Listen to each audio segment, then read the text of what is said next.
प्यारे छात्रों, आपका इस चैनल में स्वागत है। आज मैं क्लास 9th बायोलॉजी का चैप्टर 2 का वीडियो लेकर के आया हूं।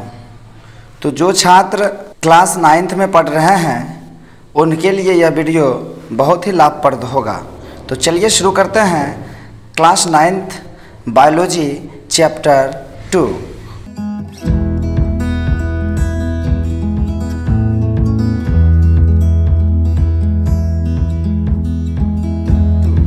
जिसका नाम है उत्तक, इंग्लिश होता है टिश्यू। ठीक है, उत्तक इंग्लिश होता है टिश्यू।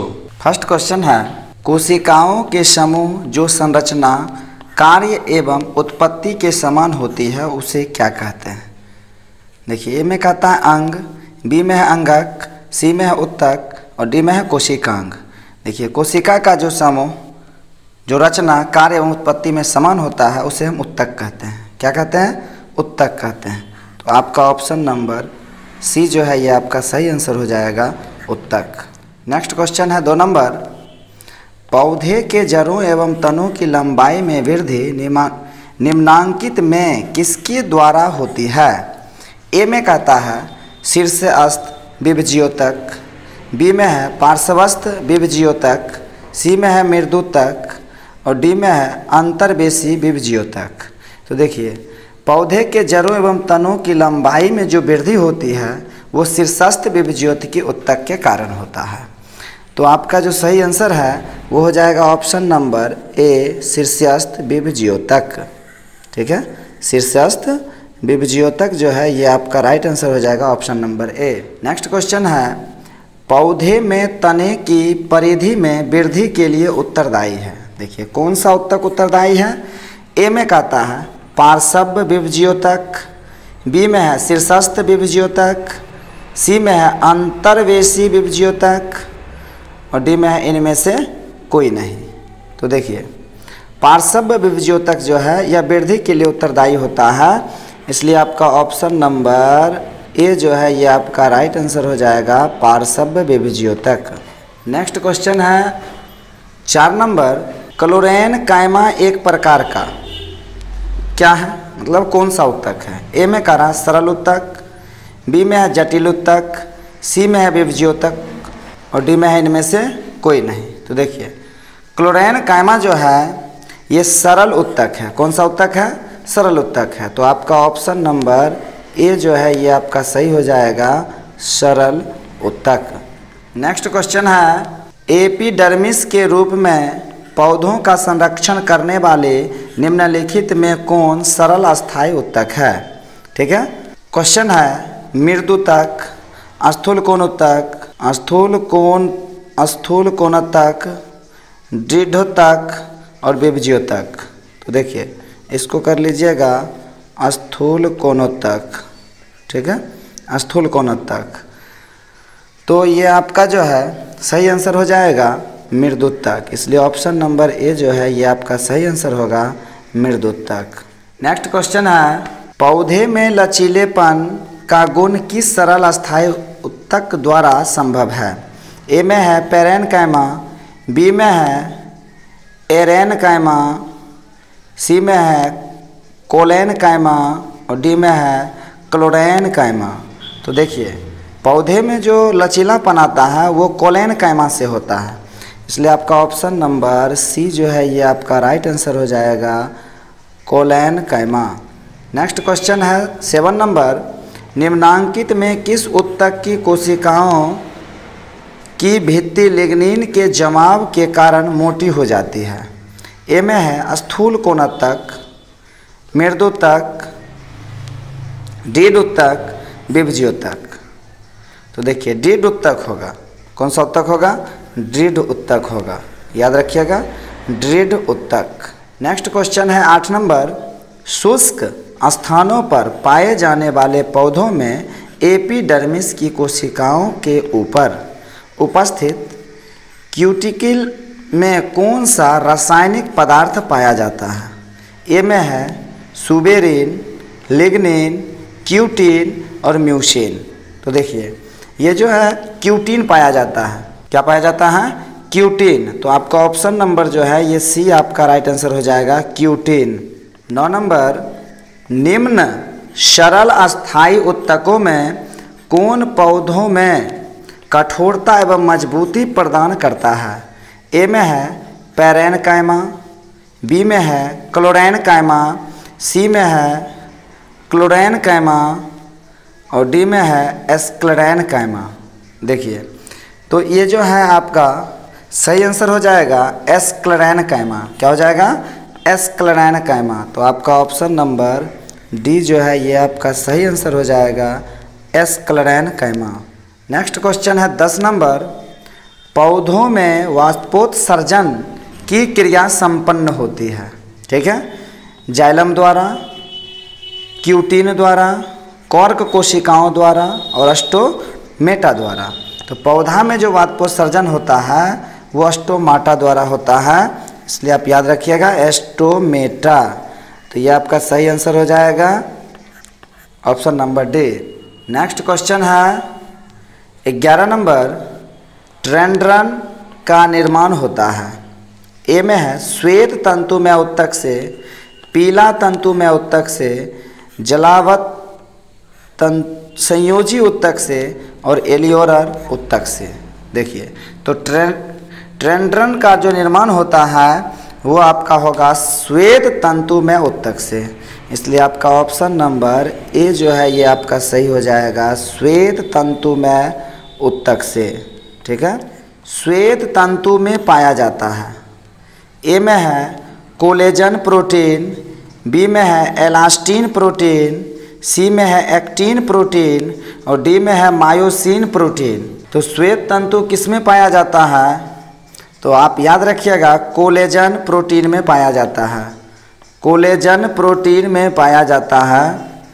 ठीक है, तो आपका ऑप्शन नंबर ए जो है ये आपका सही हो जाएगा। 13 नंबर, रेखित पेशी उत्तक के तंतु एक दूसरे से निम्नांकित में किस प्रकार के संयोजी उत्तक से जुड़े रहते हैं? ए में है एरियोलर संयोजी उत्तक, बी में है एडिपोज उत्तक, सी में है पीला तंतुमय उत्तक और डी में है श्वेत तंतुमय उत्तक। तो देखिए, ये आपका सही जो आंसर होगा वो होगा एरियोलर संयोजी उत्तक, एरियोलर संयोजी उत्तक। ये आपका जो है इसका सही आंसर हो जाएगा ऑप्शन नंबर ए जो है ये आपका राइट आंसर होगा। नेक्स्ट क्वेश्चन है आपका 14 नंबर, अस्थि एवं उपास्थि निम्नलिखित में किस प्रकार के संयोजी उत्तक हैं? ए में कहता है एपिथेलियम उत्तक, बी में है कंकाल उत्तक, सी में है पेशी उत्तक और डी में है तंत्रिका उत्तक। तो देखिए, अस्थि और उपास्थि जो है ये आपका कंकाल उत्तक है। ठीक है, तो ऑप्शन नंबर बी जो है ये आपका सही हो जाएगा, अस्थि और उपास्थि जो है कौन सा उत्तक है? तो कंकाल उत्तक है। नेक्स्ट क्वेश्चन है 15 नंबर, कौन पेशी उत्तक बहुकेंद्रक तंतुओं द्वारा बनी होती है? ए में है रैखिक पेशी उत्तक और रेखित पेशी उत्तक, अनैच्छिक पेशी उत्तक और कार्डिक पेशी उत्तक। तो देखिए, आपका जो सही आंसर होगा वो हो जाएगा रेखित पेशी उत्तक। ठीक है, क्या होगा? रेखित पेशी उत्तक। यहाँ पर रेखिक और रेखित दोनों एक ही होता है, आप याद रखिएगा, रेखित पेशी उत्तक। ठीक है, 16 नंबर, पेशी उत्तक की कोशिकाओं के कोशिका द्रव्य को क्या कहते हैं? ए में है सार्कोप्लाज्म, बी में है सीरम, सी में है सार्कोडेन और डी में है प्लाज्म। तो देखिए, पेशी उत्तक की जो कोशिका होती है उसके कोशिका द्रव्य को हम सार्कोप्लाज्म कहते हैं। क्या कहते हैं? सार्कोप्लाज्म। तो आपका ऑप्शन नंबर जो है ए सही हो जाएगा, सार्कोप्लाज्म। नेक्स्ट क्वेश्चन है 17 नंबर, मस्तिष्क किस प्रकार के उत्तक से बना होता है? ए में है पेशी उत्तक, बी में है कंकाल उत्तक, सी में है तंत्रिका उत्तक और डी में है संयोजी उत्तक। तो देखिए, मस्तिष्क जो है ये तंत्रिका उत्तक का बना होता है, इसलिए आपका ऑप्शन नंबर सी जो है ये आपका सही हो जाएगा, तंत्रिका उत्तक। नेक्स्ट क्वेश्चन है 18 नंबर, आहार नली में भोजन के प्रवाह की गति है ऐच्छिक, अनैच्छिक, दोनों, इनमें से कोई नहीं। तो देखिए ये अनैच्छिक होगा, क्या होगा, अनैच्छिक। आहार नाल में जो भोजन की गति होता है इसको आप अपने इच्छा से नहीं कर सकते हैं, इसलिए ये अनैच्छिक होता है। नेक्स्ट क्वेश्चन है, तंत्रिका उत्तक की इकाई है साइटन, न्यूरॉन, एक्सॉन और डेंड्रॉन, ठीक है। तो देखिए तंत्रिका उत्तक की जो इकाई होती है वो न्यूरॉन होती है, तो आप याद रखिएगा कि आपका ऑप्शन नंबर जो है बी सही हो जाएगा, neuron is the right answer. Next question है 20 नंबर, निम्नांकित में कौन सी रुधिर कणिका की रक्त को जमाने में अहम भूमिका होती है। ए में है लाल रुधिर कणिकाएँ, बी में है श्वेत रुधिर कणिकाएँ, इसको आप लोग रुधिर कर लीजिएगा, श्वेत रुधिर कणिकाएँ, ठीक है, ग्रेनुलोसाइट्स और प्लेटलेट्स। तो आपको पता होगा कि रक्त को जो है जमाने में प्लेटलेट्स सहायक होता है, इसलिए आपका जो है ऑप्शन नंबर डी जो है ये आपका सही आंसर हो जाएगा, प्लेटलेट्स। नेक्स्ट क्वेश्चन है 21 नंबर, जटिल अस्थाई उत्तक को क्या कहते हैं। जटिल अस्थाई उत्तक को क्या कहते हैं। ए में होगा संवहन उत्तक, बी में है जाइलम, सी में है फ्लोएम और डी में क्या है, स्थूलकोण उत्तक। तो देखिए जटिल अस्थाई उत्तक जो होता है इसको हम संवहन उत्तक कहते हैं, तो आपका ऑप्शन नंबर ए जो है ये आपका सही हो जाएगा, संवहन उत्तक। नेक्स्ट है 22 नंबर क्वेश्चन, निम्नांकित में कौन मिट्टी से जल एवं खनिज लवणों को पौधे की पत्तियों तक पहुंचाता है। ए में है जाइलम, बी में है फ्लोएम, सी में है दोनों और डी में है इनमें से कोई नहीं। तो देखिए ये जो है जाइलम उत्तक जो है ये जल को अवशोषित करके पौधे के विभिन्न अंगों तक क्या करता है, पहुंचाता है, तो आपका ऑप्शन नंबर ए जो है ये सही हो जाएगा। नेक्स्ट क्वेश्चन है 23 नंबर, चालनी नलिका कौन सी जटिल उत्तक बनाने में भाग लेती है। ए में कहता है जाइलम, बी में कहता है फ्लोएम, सी में कहता है डिडोत्तक और डी में है कैम्बियम, ठीक है, कैम्बियम। तो चालनी नलिका जो होता है ये आपका कैम्बियन उत्तक को बनाने में भाग लेती है, ठीक है। तो आप याद रखिएगा ऑप्शन नंबर आपका जो है ये डी जो है ये आपका सही हो जाएगा, कैम्बियम। 24 नंबर क्वेश्चन है, सहकोशिकाएं अवयव होती है, ठीक है, फ्लोएम की, जाइलम की, मृदुत्तक की और पेरेन्काइमा की, ठीक है। इसको मृदुत्तक कर लीजिएगा, मृदुत्तक की। तो आपका सही आंसर हो जाएगा 24 का ए, मतलब फ्लोएम की, ठीक है, 24 का ए हो जाएगा फ्लोएम की। नेक्स्ट क्वेश्चन है 25 नंबर, फ्लोएम के निर्माणकारी तत्वों में कौन सा अवयव मृत है। ए में है चलनी नलिका, बी में है साथी कोशिका, सी में है फ्लोएम पेरेन्काइमा और डी में है फ्लोएम रेशा। तो देखिए फ्लोएम में निर्माणकारी तत्वों का जो मृत अवयव है वो फ्लोएम रेशा है, आपका ऑप्शन नंबर डी जो है क्या हो जाएगा, सही हो जाएगा, फ्लोएम रेशा। नेक्स्ट क्वेश्चन है, जाइलम तत्वों में एकमात्र जीवित अवयव है। ए में कह रहा है वाहिनिकाएँ, बी में है वाहिकाएँ, सी में है जाइलम पेरेन्काइमा, डी में है जाइलम तंतु। तो देखिए ये जो है जाइलम पेरेन्काइमा होगा, क्या होगा, जाइलम पेरेन्काइमा। तो आपका ऑप्शन नंबर सी जो है ये आपका सही आंसर हो जाएगा, जाइलम पेरेन्काइमा। नेक्स्ट क्वेश्चन है 27 नंबर, पौधों में फ्लोएम का कार्य है जल का चालन, भोज्य पदार्थ का संवहन, आधार प्रदान और इनमें से कोई नहीं। तो देखिए पौधे में जो फ्लोएम होता है वो भोज्य पदार्थ का संवहन करता है, इसलिए आपका सही आंसर क्या हो जाएगा, ऑप्शन नंबर बी, क्या हो जाएगा, ऑप्शन नंबर बी। 28 नंबर, निम्नांकित में किस फ्लोएम तत्व में केंद्रक अनुपस्थित होती है। सहकोशिका में, फ्लोएम पेरेन्काइमा में, स्थूल कोण ऊतक में और वयस्क चालनी नलिका में।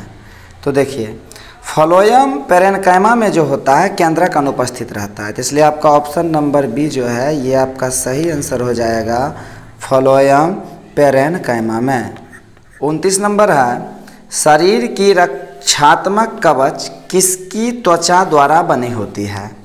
ए में है सल्की एपिथेलियम से, बी में है स्तंभाकार एपिथेलियम से, सी में है घनाकार एपिथेलियम से और डी में है ग्रंथिल एपिथेलियम से। ठीक है, तो आपका इसका जो सही आंसर होगा वो सल्की एपिथेलियम होगा, इसलिए आपका ऑप्शन नंबर ए जो है ये आपका सही आंसर हो जाएगा सल्की एपिथेलियम से। 30 नंबर, पक्षमाभी एपिथेलियम कहाँ पाए जाते हैं? ए कहता है ट्रेकिया में, बी कहता त्वचा की सतह पर, डी कहता रक्त नलिका में, सी कहता रक्त नलिका में और डी कहता इनमें से सभी। तो देखिए याद रखिएगा पक्षमाभी एपिथेलियम जो होता है वो आपका ट्रेकिया में होता है। ठीक है, तो ऑप्शन नंबर ए जो है ये आपका सही आंसर हो जाएगा पक्षमाभी एपिथेलियम ट्रेकिया में होता है। 31 नंबर, मांसपेशियों तथा अस्थियों को कौन जोड़ता है? ए में कह रहा है एरियोलर, बी में है लिगामेंट, सी में है टेंडन और डी में है अस्थि। तो देखिए ये जो है आपको अस्थि जोड़ता है। कौन जोड़ता है? तो अस्थि जोड़ता है, इसलिए आपका ऑप्शन नंबर डी जो है ये आपका सही हो जाएगा। 32 नंबर, कौन सी पेशी ऊतक जीवन भर लयबद्ध होकर हृदय की प्रसार एवं संकुचन के गति के लिए उत्तरदायी होता है? ठीक है, ए में कह रहा है कार्डिक पेशी ऊतक, बी में है ऐच्छिक पेशी ऊतक, सी में है आरेखित पेशी ऊतक, इसको कर लीजिएगा आरेखित पेशी ऊतक और रेखित पेशी ऊतक। तो आपका जो सही इसका आंसर होगा, ठीक है, तो इसका हो जाएगा कार्डिक पेशी ऊतक, इसलिए आपका ऑप्शन नंबर ए जो है ये आपका सही आंसर हो जाएगा आरेखित पेशी ऊतक जो है ये जो आता है, तो इसको हम जो है लिखेंगे कार्डिक पेशी ऊतक जो होता है वो हृदय की गति के लिए लयबद्ध होकर के जीवन भर उत्तरदायी होता है। नेक्स्ट क्वेश्चन है 33 नंबर, शरीर में वसा संचयन करने वाला ऊतक है? ए में है एरियोलर संयोजी ऊतक, बी में है एडिपोज ऊतक, सी में है पीला तंतुमय ऊतक, डी में है एपिथेलियमी ऊतक। देखिए शरीर में जो वसा का संचयन होता है वो एडिपोज ऊतक के द्वारा होता है, इसलिए आपका ऑप्शन नंबर बी जो है ये आपका सही हो जाएगा। ठीक है, एडिपोज ऊतक। कॉन्ड्रीन प्रोटीन निम्न में किस कंकाल संयोजी ऊतक में पाई जाती है? ए कहता है अस्थि में, बी कहता है उपास्थि में, सी में है कास्थि में और डी में है इनमें से कोई नहीं। तो देखिए 34 का जो आपका सही आंसर हो जाएगा वो उपास्थि हो जाएगा। क्या हो जाएगा? उपास्थि हो जाएगा, इसलिए ऑप्शन नंबर आपका क्या होगा? बी जो है ये आपका सही आंसर हो जाएगा। 35 नंबर क्वेश्चन है, ऐच्छिक पेशी ऊतक का दूसरा नाम क्या है? ए में है कंकाल ऊतक, बी में है चिकनी पेशी, ठीक है, सी में है कार्डिक पेशी और डी में है आरेखित पेशी। ठीक है, तो देखिए आपका जो 35 है इसका सही आंसर हो जाएगा कंकाल पेशी ऊतक। कौन सा पेशी ऊतक? कंकाल पेशी ऊतक आपका हो जाएगा, इसका राइट आंसर होगा कंकाल पेशी ऊतक। ऑस्टियोब्लास्ट कोशिकाएं पाई जाती है? ए में करास्थि में, बी में करा उपास्थि में, सी में है कंडरा में और डी में है एडिपोज में। ठीक है, तो आपका इसका सही आंसर हो जाएगा अस्थि में। क्या हो जाएगा? अस्थि में। तो ऑप्शन नंबर ए जो है ये आपका राइट आंसर होगा अस्थि में। नेक्स्ट क्वेश्चन है 37 नंबर, पंजर को एक आकार प्रदान करने वाली संयोजी ऊतक है? ए में है कास्थि, बी में है उपास्थि, सी में है कंडरा और डी में है अस्थि। तो देखिए पंजर जो होता है ना इसको अस्थि जो है आकार प्रदान करता है, इसलिए आपका ऑप्शन नंबर डी जो है ये आपका राइट आंसर हो जाएगा अस्थि। क्या हो जाएगा? अस्थि। याद रखिएगा। तो आपका option number D is the right answer है। 38 नंबर, रक्त एवं लसिका किस प्रकार के जंतु उत्तक हैं? ठीक है, ए में करा तंत्रिका उत्तक, बी में है पेशी उत्तक, सी में है संयोजी उत्तक और डी में है एपिथेलियमी उत्तक। तो ये जो है संयोजी उत्तक है। रक्त और लसिका कौन सा उत्तक है? तो संयोजी उत्तक है, इसलिए आपका ऑप्शन नंबर सी जो है ये आपका राइट आंसर हो जाएगा, संयोजी उत्तक। नेक्स्ट क्वेश्चन है 39 नंबर, घनाकार एपिथेलियम पाई जाती है वृक्कीय नली में, लार ग्रंथि नली में। ठीक है, इसको आप ग्रंथि कर लीजिएगा, लार ग्रंथि नली में, दोनों में। ये देखिए दोनों में पाया जाता है, इसलिए आपका ऑप्शन नंबर सी जो है ये आपका सही हो जाएगा, दोनों में। 40 नंबर, किस जंतु कोशिकाओं का आपस में जुड़ाव कम होता है और अंतरकोशिकीय अधात्री में धसी होती है? देखिए अधात्री को हम इंग्लिश में कहते हैं मैट्रिक्स। क्या कहते हैं? मैट्रिक्स कहते हैं। याद रखिएगा, आपको मैट्रिक्स किताब में लिखा हुआ मिलेगा। अधात्री को मैट्रिक्स कहते हैं। तो ए में कहता है एपिथेलियम उत्तक, बी में है संयोजी उत्तक, सी में है पेशी उत्तक और डी में है तंत्रिका उत्तक। तो देखिए ये जो होता है संयोजी उत्तक होता है। कौन सा उत्तक होता है? तो संयोजी उत्तक होता है, इसलिए आपका ऑप्शन नंबर बी जो है ये आपका राइट आंसर हो जाएगा, संयोजी उत्तक। ये आपका राइट आंसर होगा। नेक्स्ट क्वेश्चन है 41 नंबर, बाह्य कर्ण में पाए जाने वाले कंकाल उत्तक हैं। कौन सा उत्तक है? तो कंकाल उत्तक। कौन सा कंकाल उत्तक? तो ए में कहता अस्थि, बी में कहता उपास्थि, सी में कहता संवहनीय और डी में कहता इनमें से सभी। तो देखिए अस्थि उपास्थि पाया जाता है। क्या पाया जाता है? उपास्थि पाया जाता है, इसलिए आपका सही आंसर हो जाएगा option number B is the right answer, उपास्थि। तो चलिए वीडियो में अंत तक बने रहने के लिए आपको बहुत बहुत धन्यवाद। आप लोग ज़्यादा से ज़्यादा लाइक करें, शेयर करें और सब्सक्राइब करें। मिलते हैं नेक्स्ट वीडियो में।